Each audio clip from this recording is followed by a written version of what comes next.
So who is the first successor of the Prophet Muhammad according to Sunni and Shia narrations? Is it Abu Bakr or Imam Ali?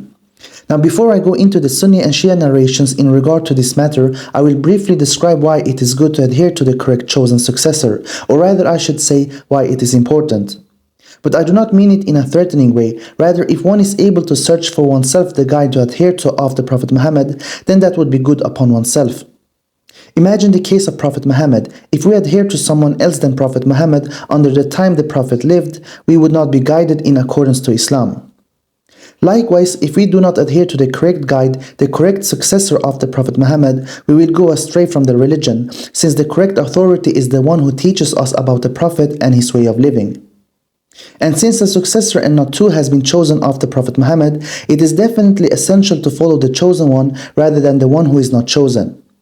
We should ask ourselves, why wouldn't we recognize the chosen one over the unchosen one? The chosen one is the correct guide up to Prophet Muhammad. Adhering to the correct guide will make us reach the Prophet, and if we reach the Prophet, we will reach God, live in accordance to our Creator.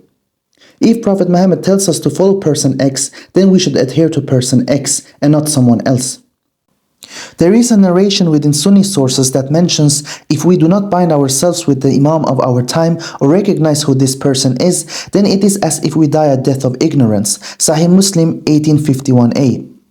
Because clearly the one guide that is chosen comes with the correct teachings in accordance to the Prophet's teachings. Even for our time, it is important to bind ourselves to the correct guide, which is Imam Mahdi for all Muslims. If we do not recognize Imam Mahdi as our time's leader, we will not be fully aware of our life and our surroundings, thus would be astray from the religion. We would be less closer to reality. I also want to mention that there cannot be two leaders of the Prophet Muhammad. There is one God, one Prophet Muhammad, one angel Gabriel, and one leader after. To better understand the concept of having the correct guide up to Prophet Muhammad, holding on to the correct successor is by giving example of using a manual from a medicine to try to understand a mobile phone. We cannot use a description or a manual from a medicine for us to understand how to use a mobile phone. It requires the manual to that mobile phone for us to use the mobile phone correctly. Likewise, to understand the Prophet and eventually to understand God is to take a correct path up to Prophet Muhammad, which can only be done with correct guiders throughout all times up to Prophet Muhammad. The unchosen guide will be as unfunctional as using the description of a medicine to try to use a phone. But why would we care about something that happened so long time ago? Isn't it then also true that the Quran is an old book and that Prophet Muhammad came over 1400 years ago, yet we adhere to the Quran and to the Prophet? Didn't the Quran and the Prophet also come a long time ago, yet we see it as important and something to adhere to? Should we then not try to adhere to the correct guide up to Prophet Muhammad, whoever it is? As we have hopefully understood or at least know a bit better about this matter, we can dive into the Shia narrations and Sunni narrations about Abu Bakr and Imam Ali. Now in Shia sources, the favor is only upon Imam Ali. There is no other than Imam Ali being described to be the next to come after Prophet Muhammad. For instance, within Shia narrations, the leadership of Imam Ali is mentioned in Bihar al-Anwar, volume 2, page 316 to 317. When it comes to the Sunni sources, it indicates on either Abu Bakr or Imam Ali. The narrations within Sunni Islam in favor of Abu Bakr are as following: that all doors are to be closed to the mosque except for the door of Abu Bakr, that he is a Khalil to the Prophet, and the word Khalil in the Quran has been used to Prophet Abraham before he became an Imam to mankind as being a close friend to God. It is also mentioned within Sunni sources that Abu Bakr is promised paradise, and that once when Prophet Muhammad was sick, Abu Bakr led the prayer. Further Sunni narrations states that the Prophet said, "Stick to Abu Bakr after him," and also that he was the most beloved by the Prophet. In other Sunni narrations, some companions described Abu Bakr to be the best and most knowing. The references for Abu Bakr are Sahih Bukhari 3654, 3656, 3671, Jami' al-Tirmidhi 3662, 3747, Sunan Ibn Majah 1233, Sahih Muslim 2384. When it comes to Imam Ali, a Sunni source describes him as Mawla over anyone whomever the Prophet is Mawla over. The word Mawla in the Quran, chapter 10, verse 30, is used when describing God as master over someone, and in another Sunni source, namely Jami' at-Tirmidhi 3940, the word Mawla is used for only God and Prophet Muhammad. Another Sunni narration states that Ali is the wali of every believer of the Prophet Muhammad. The word wali has been translated to be meant as an ally in regard to Imam Ali, but in another Sunni narration, Sahih Bukhari 5358, the same word is translated to successor when Abu Bakr describes himself in this narration as wali of the Prophet Muhammad. Further narration states about Imam Ali that only a believer loves him and only a hypocrite hates him. Meaning, for one to know if one is a believer or a hypocrite, one should check within oneself for an answer if one loves Ali or not. It also states about Imam Ali that he, together with his family in Imam Hassan, Imam Hussein and Fatima, was purified from all uncleanliness thoroughly. This Sunni narration describes an incident when the Prophet took Imam Ali under his cloak, so a Quran verse, chapter 33, verse 33 was revealed to him and his family. In one of the translations to this verse, it states also that they are purified from impurity of sin. We can read in another Sunni source that Prophet Muhammad have said that none should represent him except himself or Ali, but also in another narration that the Prophet before he died had a speech to his people stating that he is leaving behind two weighty things. If we adhere to it, we will not go astray: the Quran and his family from Imam Ali and his descendants. A Sunni narration also mentions that it was talked about by people that a will from the Prophet has been made in favor of Imam Ali being the first successor, and that Imam Ali is to Prophet Muhammad as Prophet Aaron was to Prophet Moses. Throughout the Quran, we can read that Prophet Aaron and Prophet Moses are closest to each other. Whenever Moses went for a mission, he placed Aaron for the remaining people, and also for Aaron to come with Moses as a helper to him when confronting Pharaoh. This is mentioned in chapter 20 verse 29 to 32 and chapter 7 verse 122 to 126. From another Sunni source, Prophet Muhammad asked God to bring the most beloved to him to eat with the Prophet, so Imam Ali came, and that he was the one who got the flag for victory by the Prophet when every companion wanted to have it in the Battle of Khaybar. We can also find that it is stated about Imam Ali that all doors are to be closed except the door of Imam Ali. The references for Imam Ali are Jami' at-Tirmidhi 3712, 3713, 3719, 3721, 3730, 3732, 3788, Sunan an-Nasai 5022, Sunan Ibn Majah 1626, Sahih Muslim 1636, 2408a, 2424, and Sahih Bukhari 3009. Now there are more narrations in favor of both Abu Bakr and Imam Ali in Sunni sources, but what has been brought up here is sufficient. It could be that I have by mistake put the wrong reference to what is described about Abu Bakr and Imam Ali. So I would then recommend for one to search for oneself the statements made here to find the correct reference to secure that it really mentions about them what has been described here. But hopefully everything is correct. Whatever faith, either Sunni Islam or Shia Islam is correct, then the books of that faith would be correct to adhere to. And so if Imam Ali is the first successor of the Prophet Muhammad, then the books of Shia Islam would be the ultimate to go with. And likewise, if Abu Bakr is the first successor of the Prophet Muhammad, then the books of Sunni Islam would be to go with, to learn about the religion. My answer to who I adhere to after Prophet Muhammad as the first successor is with Imam Ali because of following reasons. Besides that, there is evidence for this claim of Imam Ali being the first successor of the Prophet Muhammad in both Sunni and Shia sources. It wouldn't be contradictory for me if I choose him as my caliph, also based on that all the other topics I have discussed are correct answered. What I mean by this is that if I adhere to Imam Ali, then I adhere to that God cannot be seen, that God decides the representatives of His after the time of Prophet Muhammad, that all representatives of God throughout all times are sinless, and that there is a divine authority for all times and places.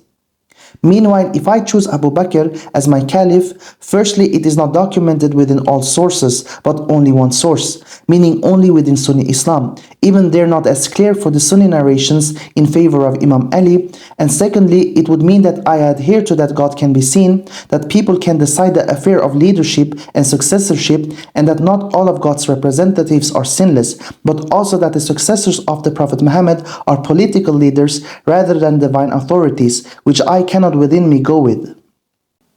And if we target any religious books, whether it is from Hinduism or Christianity or whatever it may be, if I can find evidence for a statement, then that is enough for me to say that the proof is there for me to stick to it. In the case of Sunni books, the mentioning of Imam Ali as the successor of Prophet or its indication is well documented.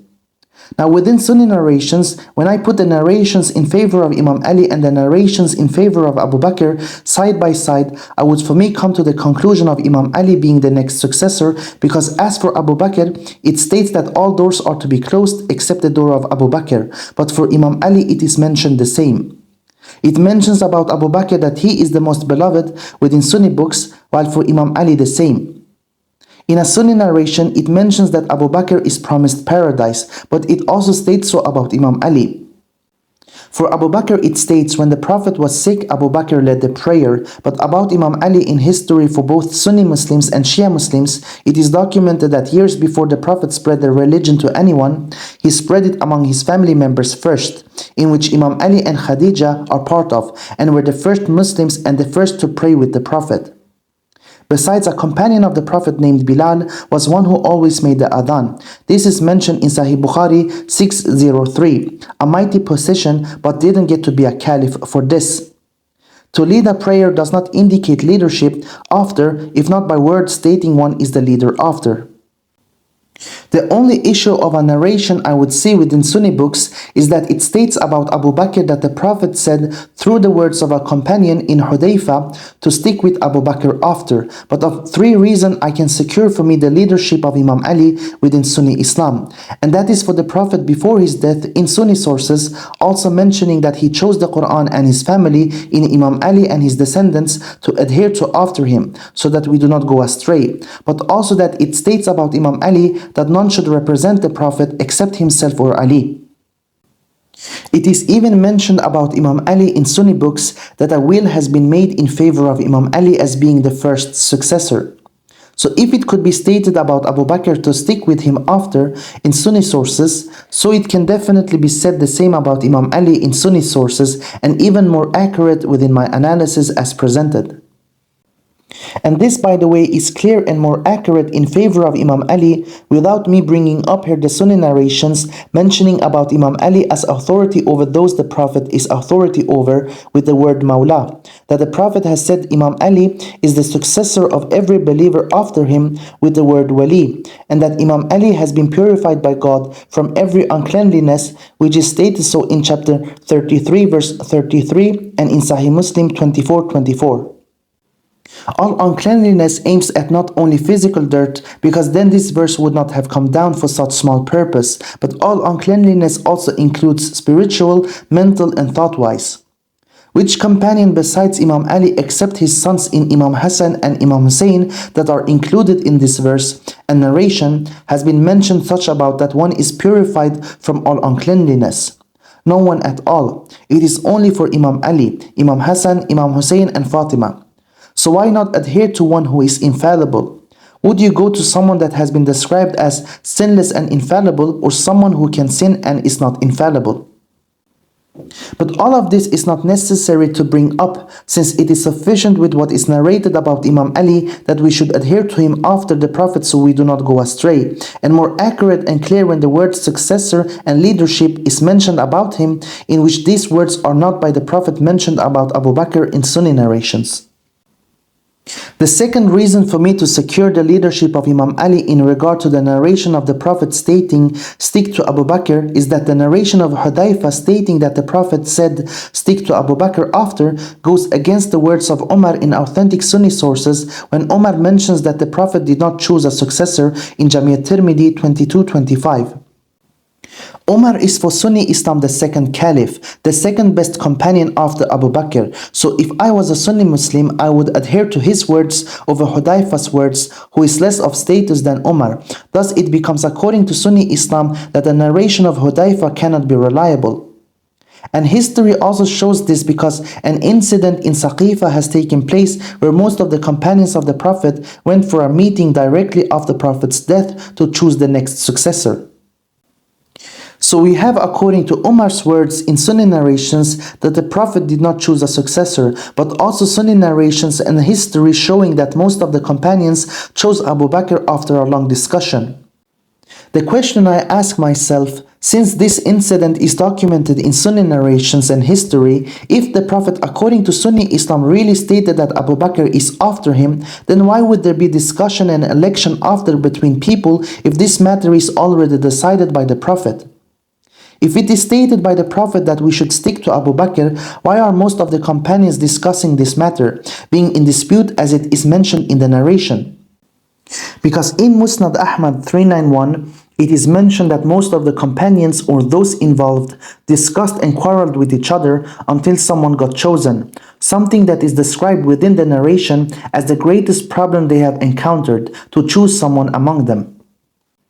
If I gather all my people around me and choose someone after me, stating so in front of all who I want for the people to follow after me, then is this matter not already decided, so why an election after?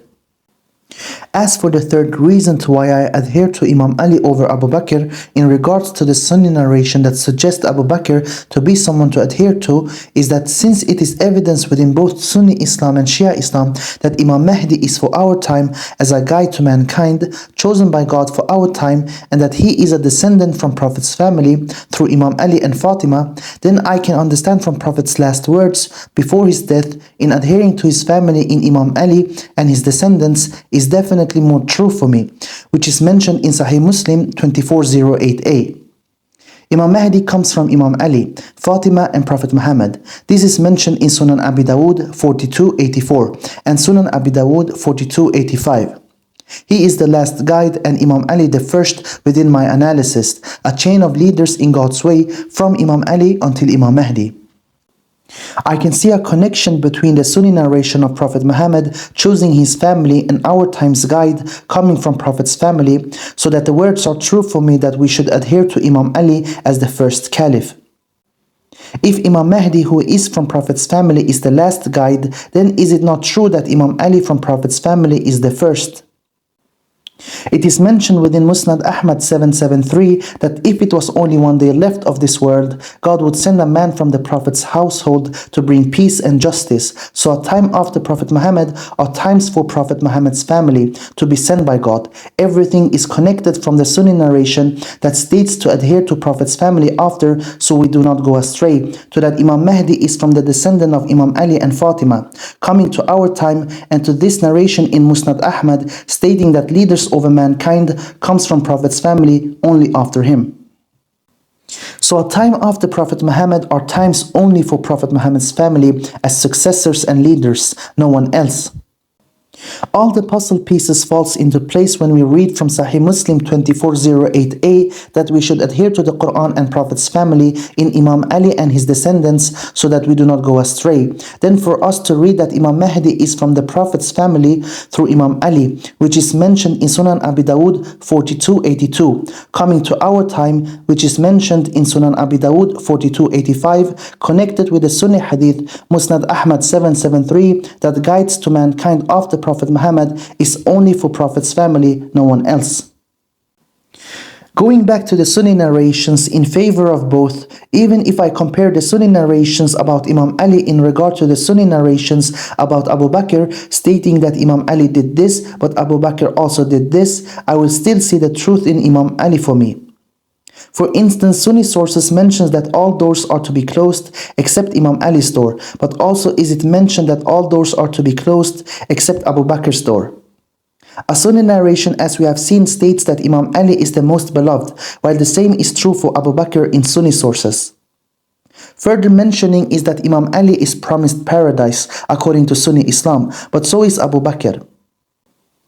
Now here I will give an example where I compare Imam Ali to Abu Bakr but still would go with Imam Ali. For instance, it is stated in Sunni sources that Imam Ali is from the Prophet and the Prophet is from Ali. None should represent the Prophet except himself or Ali, and that before the Prophet died, he held a sermon to adhere to the Quran and his family in Imam Ali, while for Abu Bakr is mentioned in Sunni sources that he was the most knowing and the best. For me, the wording is stronger for Imam Ali when the Prophet states, none should represent him except himself or Ali. This means that in every possible way, knowledge, wisdom, power, etc., it is Imam Ali that exceeds others, in comparison to if the Prophet said for someone that he or she is the most knowing, because the most knowledgeable person is not always the best in manners, for instance, but to represent the Prophet is to be good in all aspects. And stating for someone that this person is the best in comparison of choosing someone after, before his death, it is more appropriate for me to follow the latter, which is to adhere to the Prophet's last words, to follow someone. Besides, the narrations mentioning about Abu Bakr as the most knowing and being the best is from companions, not from the Prophet's words. But even if it was from the Prophet's words, according to Sunni Islam, I would still adhere to Imam Ali, for none should represent the Prophet except Ali, and adhering to him after, as the Prophet has narrated in Sunni sources, is more sign of being the next leader. The Sunni narration about Imam Ali being close to the Prophet as Prophet Harun was to Prophet Moses also indicates that Imam Ali is the first successor of the Prophet Muhammad, not to mention everything else here that gives certainty for it to be the truth. And this analysis is without me mentioning about the Sunni narrations in which it is stated about Imam Ali that he is the Mawla of every believer after Prophet Muhammad, that he is the Wali of every believer after Prophet Muhammad, in which the first definition to these Arabic words is for one to be master over someone, authority over someone. Now, if one is still unsure who the first successor to Prophet Muhammad is, one can always truly turn to God for an answer. Direct the thoughts and the minds as if God was in front of you, because He actually is closer to us than anything else, and talk to Him. Sincerely ask for a sign to if what has been presented is true or not. Besides calling upon God in regard to this matter, one can come to a conclusion in other ways, such as analyzing for oneself or reflect upon what has been stated here as an analysis also.